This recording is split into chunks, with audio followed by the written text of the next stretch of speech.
Hello everyone, welcome to my channel. My name is Ari, and today we're going to have some more stories about our toxic life.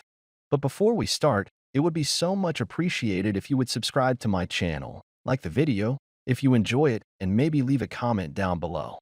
These simple clicks would mean a lot to the future of this channel and really reward the effort that I put in every day. And now without further ado, let's go. Today's first story. In this story, Obi describes a tumultuous marriage of 13 years, marked by his wife's postnatal depression and a recent revelation of her affair with a tattoo artist. Her struggles with systemic depression have led to a complex emotional disconnect. Despite the desire to reconcile, her defensive stance and lack of remorse pose challenges. He seeks advice on navigating her depression, addressing her infidelity, and maintaining self-respect while attempting to salvage their relationship. Now let's get into the story. I've been married to my wife for a little over a year now. We've been together for almost 13 years. We have 2 children, ages 2 and 6, and we have a problem. My wife always seemed to be a happy woman, the life of the party, and a social beast. But she changed in the past few years. Her first pregnancy was really tough on her, and while giving birth to her oldest daughter, she developed a trauma. She got into therapy again and slowly rebuilt her positive flow, or so I thought. During these times, I noticed that she stopped talking to me about her negative thoughts if I admitted how much she hurt me with them. We had a second girl, and this time she did feel it for about 3 or 4 months. Then the shame hit her that she hadn't felt this with our oldest girl, and in secret, she started having dark thoughts again. It turned out that her thoughts of suicide went from unwanted to welcome. We got married at the end of 2016, and it turns out that her feelings during that period were darker than ever before our marriage. She had met a man, a tattoo artist, who was 15 years older and was working on her tattoo, something to remember her dark period and her strength, and was married himself. They started an affair 2 weeks after our marriage and met in secret until I caught her this January. While digging through her lies, as she didn't want to tell me the whole truth, I found out that she had been in contact with 3 other men. She had intimate with 2, but only had deep and meaningful conversations with the last one. The weeks after that, she confessed to me that she had been very suicidal and that her meetings with that man felt like she could escape her reality and live in a bubble for a few hours. Nobody but me knew of her dark thoughts, and she had hidden her darkest drives even from me. We had a ton of arguments, but she told me she didn't want to lose me and that she loved me, that she made a mistake, and that she was afraid that she was broken beyond repair. She had been seeing a therapist because she was suffering from burnout, but she had only told her 10% of the truth. When I demanded she tell the therapist everything, they told her that the case was too hard for her kind of therapy. At the time, the verdict was still a postnatal depression that devolved into PTSD. A few weeks ago, she started with another clinic, and they quickly stated that the verdict was wrong.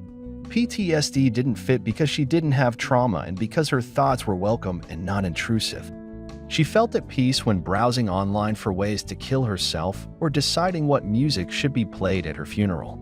Currently, the verdict is systemic depression, and she'll be starting treatment soon. But now for the hard part. We spent 1.5 months trying to get past the fact that she had an affair, and I was slowly giving you a place that didn't cause pain all the time. The betrayal was painful, especially because she was always the one who crucified people who did this and who started accusing me of having an affair. The past year, I slowly got into a spot where I could manage.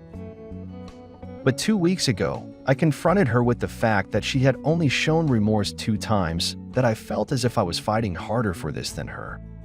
That I felt as if I was the only one who had cheated and who was suffering while she was being angry and defensive. 24/7 she told me she felt it and that she would try. But 30 minutes later, she called me upstairs and told me it was over, that she loved me and the kids, but that her feelings were dead, her trust was gone. I know the stress of being caught and having to hear that she has systemic depression is causing her to block her emotions to go on the offense instead of admitting to what she did. But it feels as if she's making a decision while being in her darkest place, as remote from her true feelings as possible. She has agreed to go to couples counseling. We have our first session tomorrow, but I'm really looking for advice on how to handle her depression. And she has already stated that she wants it to work out with all her heart, but currently has no faith that it will help. She's dead inside. When talking to other people, she wants to let the whole world know what she did to crucify herself. She keeps stating that there are two sides to the story and it's no excuse, but I felt so alone, thereby forgetting that I was just as alone as her in the relationship. And when I talk to other people about what happened, I'm mostly focusing on my mistakes, not hers. It feels as if she blames me for what she did, for what she became. I'm not the kind of person who likes to be on the wrong end of the stick, but I've quickly found out these past weeks that if I confront her or show too much anger, she withdraws and pushes me away or gets angry. I know she's not without feelings.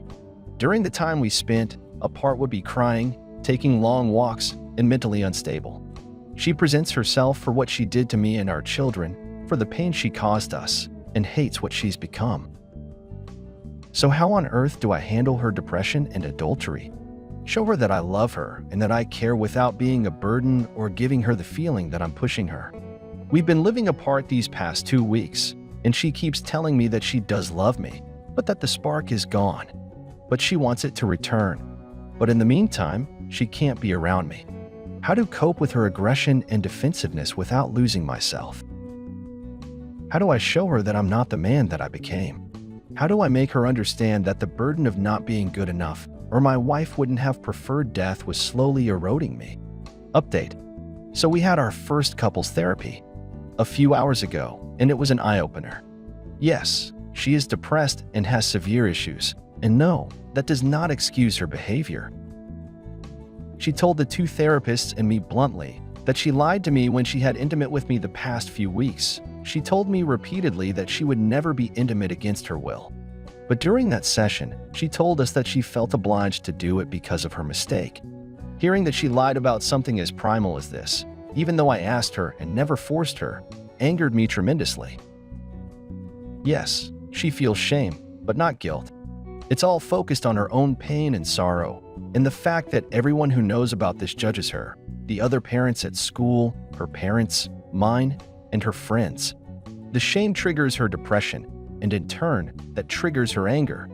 She's just spouting her own rationale for having an affair, a story that she's practiced for over a year in her own mind, and usually in an angry state of mind. And that's something that should and will stop. During the session, she was confronted several times by the therapists on why she was so angry, on why her pain and regret focused on the literally small things that were wrong in our marriage instead of the things she did wrong in the same marriage. I'll wait until the next session before confronting her with anger at her total lack of respect for me and our kids, because I reckon the things like that can be best discussed with a therapist in the room and not one-on-one. If I confront her myself, I'll only cause her to dig herself in and lock the doors. If there's a neutral party present, she won't have that chance. Yes, I still think there's a chance that we can save this, and that's still what I want. But there has to be respect from both sides. I'm not someone to pick a fight with the mother of my children, the woman I still love, but she has to understand that if she walks, it's the end. She does not get to decide if we remain friends. She does not get to decide if and how I heal myself. If she walks out of this, she loses me. I'll remain civil for the kids, take care of the finances, and scrub her out of my life. There will be no bond between us, and I'll use every part of my energy to rebuild my life and be there for the kids. She doesn't get to decide if she'll be a factor in it. I do. Today's second story. In this story, just before New Year's Eve in 2021, a COVID quarantine revealed my girlfriend's infidelity. Heartbroken, I ended our 2-year relationship. The situation escalated when she disclosed a pregnancy, triggering a series of events involving family drama, infidelity, and parental abandonment. Valuable lessons emerged, emphasizing the significance of trust, the repercussions of impulsive actions, and the necessity of careful consideration in relationships. Now let's get into the story. 3 days before New Year's Eve. In 2021, I was tested for COVID and told that I must quarantine until the test results come back. It was just my luck that the test results wouldn't be ready until next year. I called my girlfriend of 2 years and broke the news. I wouldn't be able to party with her or socialize with anyone until next year. She was with me the day before I got tested, but she didn't offer to visit or stay with me. Although I was bummed I was being quarantined, so I chose not to be offended. I texted her on the day before New Year's Eve, and she only replied 4 times in the entire day. Her responses were short and cold. I couldn't believe she didn't have time to video call me at all on the day before New Year's Eve. She didn't respond to me at all. At this point, I was really disappointed and pretty much assumed we were done. Why else would she ignore me? I would never do this to her, especially if she was sick and alone over New Year's. On New Year's Eve, she texted me once to ask how I was doing. After I replied, I didn't hear anything. Midnight arrived and I banged pots and pans out my bedroom window while I waited for her to message or call me. She never did. Around 1 a.m., I started calling her over and over again. Her phone would just ring. Finally, someone answered. It was a man's voice. He told me to stop calling her because she was asleep in his bed. I told him I was her boyfriend of 2 years and he couldn't be serious. He said he was dead serious. She was staying at his house and sleeping with him for the past 3 days. He said she told him she had been single for months now and my phone number was programmed as lame ex-boyfriend. I was in disbelief. I demanded to talk to her, but he hung up on me. I was distraught.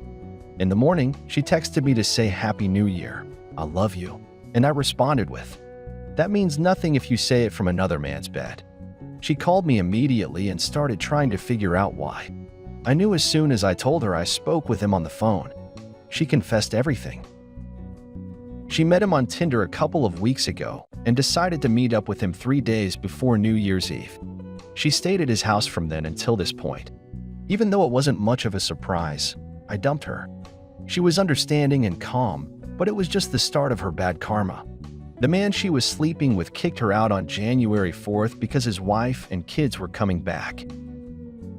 She went back to her parents' house, but that was where she normally lived anyway. It was at this time that she really started to feel regret for what she did. She threw away our relationship so easily, but now she was alone. She started calling me every day, but I wouldn't always answer. She basically kept saying how sorry she was and that she was stupid for seeking another man. I agreed with all of her self-criticism without offering any support or willingness to meet in person again. She gave up calling me for a little while, so it was odd when she called me about 2 weeks later. She was sobbing when she told me she was pregnant. I told her if she was going to keep the baby, she'd have to get a DNA test to prove it was mine. She cried harder, explaining she didn't want to keep the baby, but she didn't have the money or anyone to help her pay for an abortion. She couldn't tell her parents because they wouldn't want her to have an abortion. I told her that sucked and hung up. I didn't know at the time, but she asked one relative at a time to help her get an abortion. How embarrassing. She was met with denial after denial until someone finally told her parents what was going on. They told her she could choose between being pregnant and homeless or being pregnant and living with them. She chose to stay with them. I called her parents to find out all this and asked them to have the baby's DNA tested so I would know if I was the father. It didn't take long to find out I wasn't. If my ex wasn't ashamed before this, she certainly was now. Her parents grilled her until she finally told them who she thought the father was. Sad thing was that she couldn't even be sure. Her parents took her phone and called his number. His wife answered. I don't know for sure what happened next, but I heard that she filed for divorce and custody of their kids. Another family broken apart due to infidelity, selfishness, and inconsideration. The man was willing to do a DNA test to find out if he was the father. But after it was concluded that he refused to be involved with the child at all. I think he was so willing to prove he wasn't the father that he didn't give any consideration to what he would do if he was. My ex tried to get child support from him, but he fled the country. He wasn't taking any chances. So my ex was left alone to raise a child. At the young age of 22, her parents offer her a free babysitting service, but only when she goes to work at her crappy job. They call every single time to make sure she's there, since she destroyed all trust they had in her. Needless to say, my ex learned that cheating is never a good idea. It brings many unintended consequences, embarrassment, and shame. I learned how important it is to take your time while dating someone. Just because you've been with them for 1 or 2 years doesn't mean you know them as well as they want you to believe. I'm starting this new year as a bachelor, swimming in positive vibes.